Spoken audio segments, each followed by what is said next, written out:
elle a chauffé Enzo, qui est quelqu'un de nerveux un peu comme moi, avec 20 kilos de muscle que moi, pour me péter la gueule. Et pour tout vous dire, c'est Magali Berda qui a dit à Benjamin Jazzy, mais il dit ah non, lui, franchement, bah, il est nul. Car ça veut des projets de vie sérieux. Moi, je pensais pas être prêt. Toi et moi, on sait que tu fais ça parce que t'as pas supporté que le mec avec qui t'es s'est marié avec toi pour faire de la télé. Je suis pas un gangster ou quoi.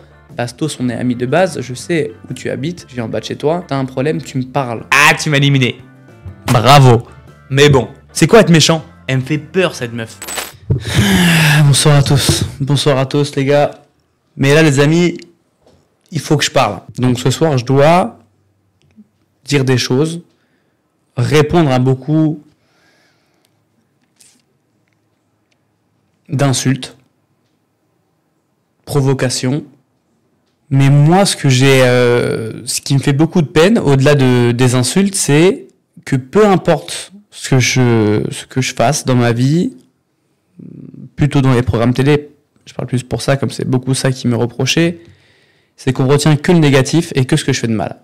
En fait, moi, ce qui me fait de la peine, c'est qu'il y a quand même beaucoup de choses qui sont beaucoup plus mal pris quand c'est moi qui le fais. Mais ce que moi, je ne supporte plus, c'est cette injustice que je vis. Voilà. Pour moi, je vis beaucoup d'injustice. Je déteste l'injustice. C'est quelque chose que je supporte pas dans la vie. Pas que par rapport à moi, hein, par rapport à beaucoup d'autres choses de la vie. Pas seulement ce que moi je vis. Et selon moi, pourtant, je suis un mec qui est assez juste, qui reconnaît beaucoup ses torts quand il sait qu'il a déconné. Mais jusqu'à présent, je pense pas avoir été quelqu'un de néfaste ou de mauvais pour qui que ce soit. Mais par exemple, l'exemple qui me vient, il y en a beaucoup d'autres, hein, mais par exemple, on va plus retenir que je pars en disant vous êtes tous des bips et en étant énervé, que la séquence avec Nico, qui est pour moi et pour beaucoup d'autres personnes une séquence extrêmement drôle dans le cachot où franchement moi j'ai pleuré de rire quand j'ai revu toutes ces images. Et moi j'ai l'impression qu'on retient seulement le mauvais et que pour d'autres, peu importe amis ou pas à moi, hein, les autres, je parle des autres vraiment on retient, on arrive à passer l'éponge et à dire bon bah machin. Moi je suis pas comme ça, je suis trop entier les gars. Je fais pas semblant. Quand je suis dans une télé-réalité, les gars, je suis comme je suis. Donc après, il y a du montage. La production prend ce qu'ils veulent par rapport au programme. Mais c'est tellement simple de pouvoir, tu vois, modifier des trucs. Je parle pas de la production, hein, je parle des gens, de dire Simon, il est comme ça. Bah, Simon, comme c'est un gosse de riche, parce que bien sûr, je suis un gosse de riche parce que je suis fils de Benjamin Castaldi, qui est bien sûr une superstar. Mon père est endetté jusqu'au cou, il n'a pas 1 euro, mais bien sûr, je suis un gosse de riche et depuis 10 ans. Mais je suis un gosse de riche, bien sûr, c'est sûr. Parce que j'ai un nom. C'est ça, hein. C'est ça ce que les gens pensent de moi. Que j'ai connu que le luxe et que moi, quand j'ai eu 18 ans, j'ai eu 400 000 euros sur un compte bancaire et que j'ai pu m'acheter mon appartement seul. C'est encore une fois un fantasme de beaucoup de Français qui sont rongés par la jalousie. Vous fantasmez des choses. Quand je vois des milliers de commentaires en disant la team Azul, donc la team de Enzo et tout, que je respecte Enzo et Colette, les gars, ce sont des bons candidats de télé-réalité, les gars. Moi, j'ai fait presque 15 télés. Enzo et Colette sont des bons candidats, ils sont essentiels pour les programmes à l'heure actuelle. Ils ont fait une bonne émission. Je suis même pas là à dire que je suis mauvais joueur. Ils m'ont éliminé, c'est bien joué. Et beaucoup de gens disent que je suis mauvais joueur, mais c'est un mensonge parce que quand je suis parti, je dis c'est pas grave, c'est qu'un jeu. Ils ont bien joué, bien sûr que je suis dégoûté. Comme Enzo, il y a 1 an, quand il a failli me sauter dessus, et que quand Colette lui a clairement dit « casse-lui la gueule parce que tu es éliminé », on a passé l'éponge sur ça. Même moi, je ne lui en veux pas. Colette, je ne lui en veux pas. Elle a chauffé Enzo, qui est quelqu'un de nerveux un peu comme moi, avec 20 kilos de muscle que moi, mais c'est pas grave, pour me péter la gueule. Alors que pourtant, je n'avais rien dit qui mérite qu'il part en vrille comme ça. Mais comme c'est moi, les gens prennent tous beaucoup plus à cœur les choses. Et même, je vous montre le message pour vous prouver que je ne suis pas en guerre avec Enzo, parce qu'on se parle et que vous pensez que c'est la guerre même dans la vie. Enzo, on s'est écrit il y a encore quelques jours. Il m'a envoyé ça. Il m'a envoyé l'article de Adixia avec Virginie. Voilà. Voilà ce qu'ils m'ont envoyé, donc on s'en fout. C'était pas par rapport à Cassandra, qu'on soit bien d'accord, mais c'est pas grave, je parlerai pas de ça. Cassandra et moi, on se sait. Non, j'ai pas peur de lui, mais peur de quoi? Pourquoi j'aurais peur de lui? Je n'ai pas peur de lui, moi je sais lui parler. C'est même pas un sujet de Enzo Colette. Pourquoi je parle ce soir? Parce que, en fait, beaucoup de gens ont profité intelligemment de ce que faisaient Enzo et Colette pour pouvoir exister dans ce programme. Malheureusement, c'est compliqué pour certains parce que ils ont tellement pas de personnalité que c'est compliqué pour eux, mais l'espèce de campagne qu'Enzo et Colette ont fait, ça leur a permis de pouvoir appartenir à une alliance, etc. Les gars, je suis avec Nicolas parce que Nicolas m'a connu, j'avais 20 ans, qui m'a pris sur son aile, et que si j'en suis là aujourd'hui, c'est en grande partie grâce à lui. Et j'ai pas besoin de lui dire, j'ai pas besoin de dire que Nicolas est mon roi, parce qu'après j'ai fait mon chemin comme j'avais à le faire. Mais s'il me prend pas sous son aile quand j'ai 20 ans, que je connais rien à la télé, peut-être que le RDM à Marrakech, je fais une saison de merde et j'aurais plus jamais été rappelé. Je dois plus à Nicolas Lozina qu'à mon propre père sur ce que j'ai réussi à faire depuis 3 ans. Et ça, les gens n'arrivent pas à le comprendre. Moi, les centaines de messages que je lis sur Instagram, sur Twitter et tout, qui disent mais lui, il fait le nerveux et tout, mais sans son père, ça serait qu'une merde et machin et tout. Mon père n'a rien à voir avec tout ce que j'ai fait depuis 4 ans, que je suis dans plus de 12 programmes. Mon nom, et donc mon père, si vous voulez, pour certains, m'a aidé à pouvoir faire Les Princes. Mais quand j'ai fait Les Princes, j'ai fait un programme de merde. Le programme était nul. J'ai été mauvais. Télévisuellement, j'ai servi à rien. Benjamin Jazzy voulait pas me prendre sur le RDM. Et pour tout vous dire, c'est Magali Berda qui a dit à Benjamin Jazzy, et Simon Castaldi, ça te dit pas pour le RDM, parce qu'à l'époque, il créait le RDM, il dit, ah non, lui, franchement, il est nul. Au vu de ce qu'il a vu, tu vois, sur 10 jours des Princes, c'était de la merde, quoi. J'avais rien fait Mais elle a dit, écoute, essaie de le voir, au moins tu le rencontres 1 heure et tu vois. Et j'ai rencontré Benjamin Jazzy comme un mec lambda, quoi, qui n'a pas d'avantage pour arriver. Et on s'est vu 1 heure. C'est un homme normal qui est plutôt jeune, donc il a pas trop, tu vois, il est pas de contact avec mon père ou quoi directement. On s'est vu, genre on a parlé, et c'est pour ça que d'ailleurs il me prend et il me dit, écoute, t'es jeune, on va voir ce que tu vaux, parce qu'il avait besoin aussi un peu de jeunesse, tu vois. À l'époque, il a pris, je sais pas, il fallait un peu des jeunes. Il m'a dit, écoute, j'ai des choix entre d'autres personnes. Toi, je sais pas, tu m'as fait marrer. Moi, je sais pas, je suis arrivé comme j'étais. Je l'ai fait marrer. Il m'a dit, écoute, je te rappelle. 3 semaines plus tard, il m'a appelé. Il m'a dit, écoute, dans 3 jours, tu étais dans l'avion, tu pars à Marrakech, tu vois. Ah ouais, putain, c'est vrai. Et là, c'est là de tout est parti de là. Mais moi, je vous le dis, à l'heure actuelle où je vous parle, j'ai envie d'arrêter, du moins les programmes comme ça, parce que ça m'apporte plus de négatif dans ma vie que de positif. Pourquoi? Parce que moi, je suis arrivé à un stade où j'ai fait beaucoup de conneries. J'ai été un jeune qui a kiffé de sa jeunesse, qui a pu profiter de plein de choses, de voyager dans les programmes, d'avoir plein d'histoires, etc., de pouvoir croquer la vie à pleines dents. Là, j'arrive à un stade de ma vie où je suis très heureux avec une femme que j'aime éperdument, avec qui j'ai eu beaucoup de hauts et de bas, de très très bas même avec Cass. On a réussi à surmonter tout ça, pas que nous mais nos familles. Je pense qu'après avoir vécu tout ce qu'on a vécu ensemble avec Cass, franchement, pour qu'on soit plus ensemble, c'est qu'il faut vraiment qu'il y ait le ciel qui nous tombe sur la tête. Après, je suis pas devin, je sais pas de quoi il fait demain, mais moi en tout cas, voilà, j'ai eu beaucoup de doutes dans la relation. Elle aussi jusqu'aux 50, hein, elle était pas sûre de nous, et les semaines sont passées.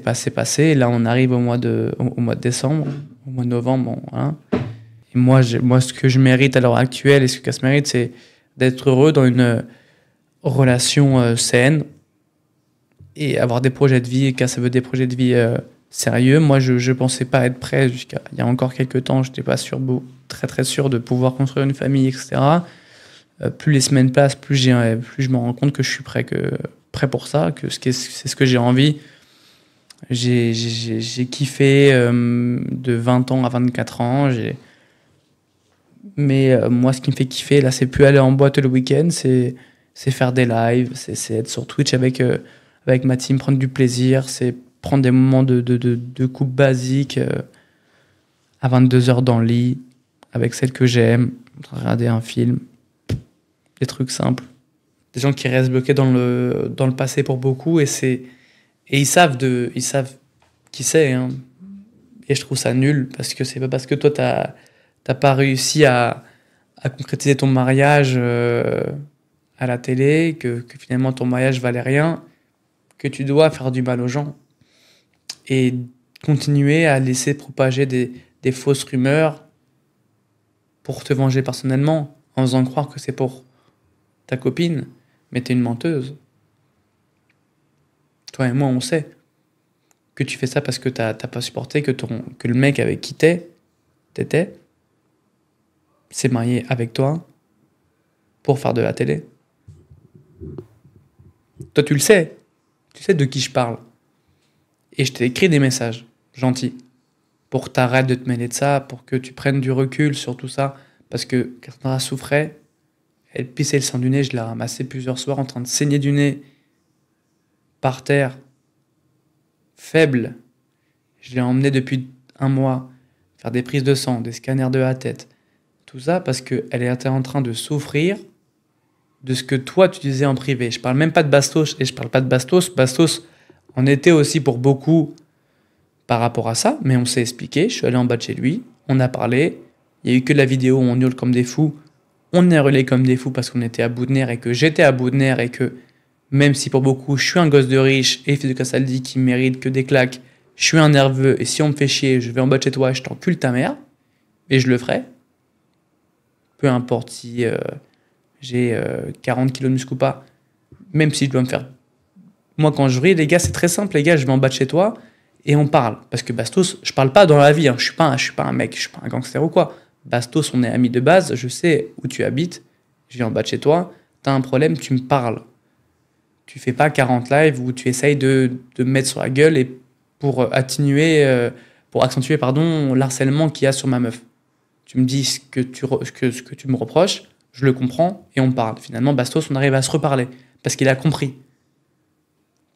Beaucoup de personnes de télé, et beaucoup plus les meufs, malheureusement, entretiennent le girl power, le féminisme, je porte la femme à un niveau, machin, pour l'image, mais dans la vie, elles ne le font pas. Donc, faut arrêter de s'inventer des vies, faut arrêter de fantasmer une vie que tu n'as pas forcément dans la vraie vie parce que c'est un mensonge et tu le fais à des fins personnelles. Quand tu soutiens une cause à des fins personnelles, c'est de l'hypocrisme. De l'hypocrisme. C'est être hypocrite, pardon. Moi, les gars, quand je suis... il y a 2 mois avant, les gars, j'étais en vacances, je pensais pas à l'épisode 42, Enzo va sortir, je pourrais faire un TikTok, Enzo, salut. Tu vois, moi, je fais pas ça, tu vois, personnellement, c'est pas un truc que je fais. Tu vois ce que je veux dire ou pas? Tu vois, genre, eux sont... Enzo, c'est ses premières vraies télé. Tu vois, c'est ses premières télé, donc il a besoin d'avoir de la visibilité, de créer un peu un buzz, tu vois, et il a raison de le faire. C'est même pas une critique que je fais, c'est juste qu'en faisant ça, il crée une vague de personnes foncièrement très mauvaises. Mais Enzo, ce qu'il fait, il a raison, il a fait son jeu, il est revenu. Bon, même si t'as fait déjà une saison, je t'ai éliminé, je t'ai rééliminé dans une saison, t'es revenu dans la vanne, là tu m'as éliminé. Bravo. Mais bon, quand même, faut que tu viennes 1 fois, faut que tu viennes 3 fois en vanne pour m'éliminer. Tu vois, moi, j'ai fait quand même 2 saisons, je suis jamais revenu, on m'a fait 1 saison, boum, je suis arrivé 5e, 2e saison, boum, je suis arrivé 5e. Bon, je suis pas allé en finale, certes, parce que c'est le jeu, mais bon, faire quand même 2 fois 5e sur 50, ça fait 10e sur 100, c'est quand même pas mal.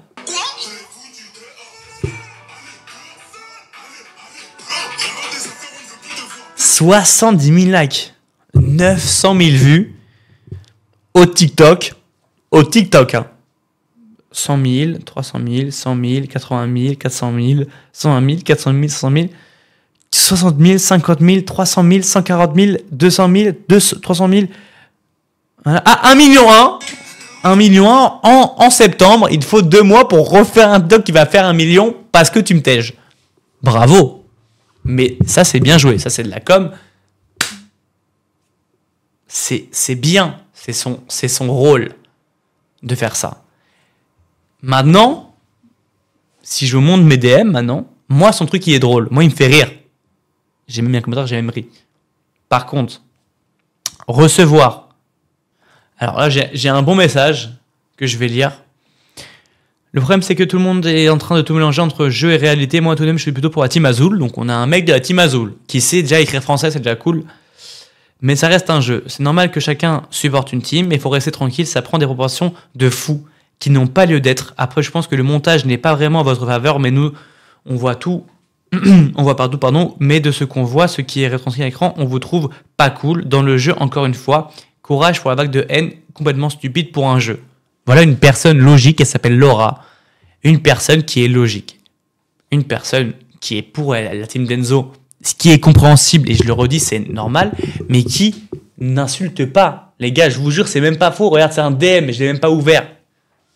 Mais je veux dire, c'est Laura. Je vais dire son nom parce que c'est pas dit. Mais les gars, c'est réel, les gars. Quand tu as éliminé l'ami de Cass alors qu'elle ne pouvait pas éliminer. L'ami de Cass, si on parle de l'autre machin là, c'est pas l'ami de Cass. Je l'ai éliminé parce que c'est pas de ma team. C'est quoi le problème? J'ai été méchant? Je lui ai manqué de respect, j'ai fait mon jeu. Je lui ai dit, ah, chais, comme ça? Non, je l'ai éliminé, j'ai rien dit. C'est quoi être méchant? C'est quoi être méchant? C'est quoi être méchant? Quand Enzo dit à Nicolas droit dans les yeux, ah, ça fait mal, hein? Ça, c'est pas être méchant, ça? Ça, c'est être gentil. Bah oui, c'est très cool. C'est quoi être méchant pour vous, les gars? Et même Jonathan, les gars, pour tout vous dire, John, parce qu'il fait un peu le cow-boy et tout, quand on s'est embrouillé et tout. Moi, je lui ai parlé, parce qu'il est parti très vite. J1, Jordan l'a fait sauter, etc. C'était très triste pour lui. Quand il est revenu, parce que John devait faire Secret Story Afrique. Ça, je vous l'ai pas dit. Et Secret Story Afrique, les gars, c'était Secret Afrique, machin. Et pour ceux qui ne savent pas, ma belle-mère, Aurore, était la casteuse depuis 10 ans de Secret Story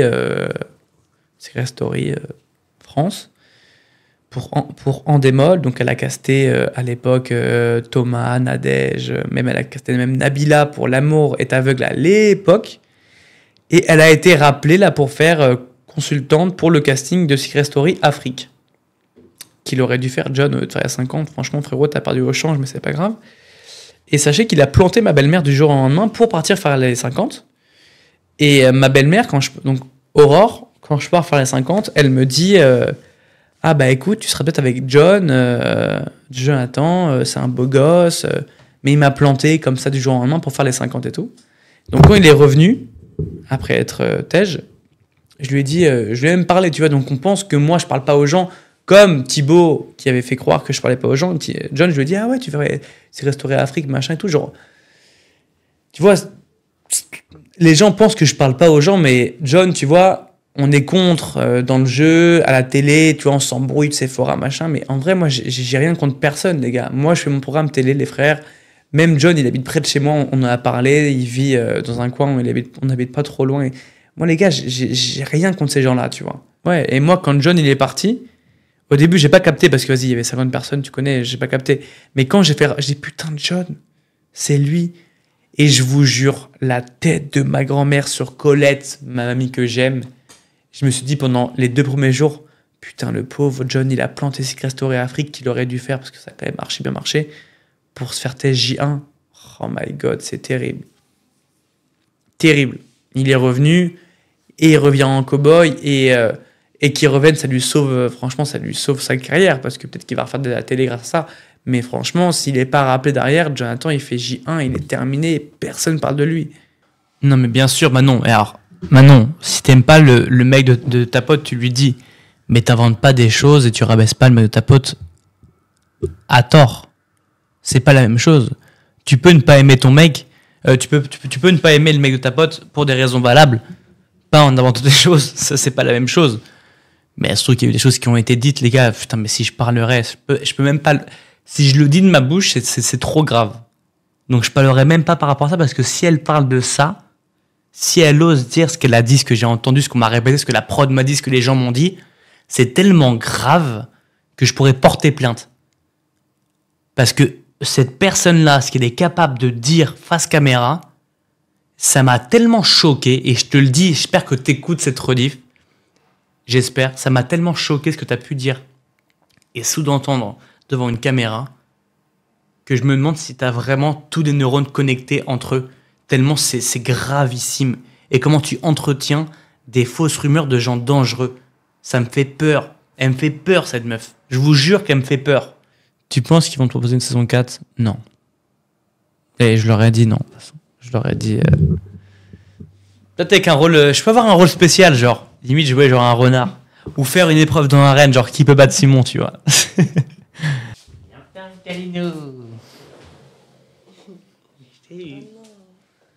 Bon les gars, c'est bon, j'ai dit ce que j'avais à dire, que voilà, tout va bien. L'important c'est d'être heureux les frères, et voilà, le reste...